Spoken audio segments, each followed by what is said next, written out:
जीवन एक अनमोल उपहार है, लेकिन इसे समझना और सही दिशा में जीना हर किसी के लिए आसान नहीं होता। हम सब इस दुनिया में आते हैं, अपना सफ़र तय करते हैं और एक दिन इस संसार को छोड़कर चले जाते हैं। लेकिन इस यात्रा के दौरान हम अक्सर ऐसे प्रश्नों से जूझते हैं जिनका उत्तर खोजने में पूरी जिंदगी निकल जाती है। सच्चा सुख क्या है? किसी के जीवन का असली उद्देश्य क्या होना चाहिए? और क्यों कुछ चीजें हमारे हाथ में नहीं होती? सत्य एक जीवन अनिश्चित है, कोई नहीं जानता कि अगले क्षण क्या होगा। हम कई बार भविष्य की चिंता में अपना वर्तमान खो देते हैं, लेकिन सत्य यह है कि जीवन का कोई भरोसा नहीं है। जो हमारे पास आज है वह कल रहे न रहे, इसका कोई ठिकाना नहीं। इसलिए हर दिन को पूरी तरह जीना ही असली बुद्धिमानी है। सत्य दो सुख दुख एक ही सिक्के के दो पहलू हैं। कोई भी इंसान केवल सुख या केवल दुख नहीं पा सकता। अगर दिन है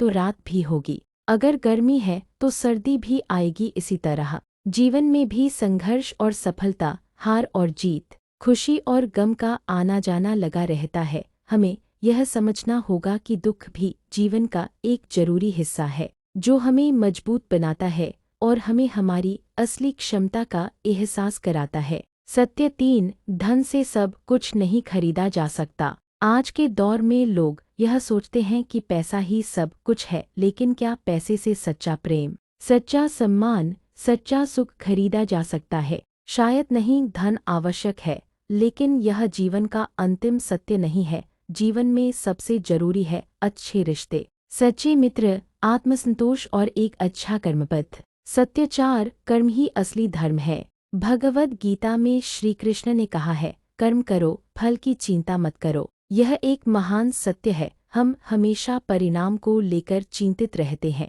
लेकिन अगर हम अपने कर्मों को सही दिशा में पूरी निष्ठा और ईमानदारी से करें तो जीवन में कभी पछतावा नहीं रहेगा। सत्य पाँच, मृत्यु अटल है। यह सबसे कटु सत्य है, लेकिन हमें इसे स्वीकार करना होगा। हम कितना भी धन, पद, यश, प्रतिष्ठा कमा लें, अंत में सब यही छूट जाता है। यही कारण है कि हमें जीवन को व्यर्थ की दौड़ में न गंवाकर अच्छे कर्म करने चाहिए, ताकि जब हम इस संसार से जाएं तो पीछे एक अच्छी विरासत छोड़कर जाएं, ऐसी यादें जो लोगों के दिलों में सदा जीवित रहें। निष्कर्ष, जीवन का असली सत्य यही है कि हर दिन को खुशी और संतोष के साथ जिए, अच्छे कर्म करें, रिश्तों को संजोए और दूसरों के लिए उपयोगी बने। हम सभी यहाँ कुछ समय के लिए हैं, इसलिए इस जीवन को प्रेम, सेवा और सकारात्मकता से भरें। यही जीवन का सबसे बड़ा सत्य और सबसे बड़ी सीख है।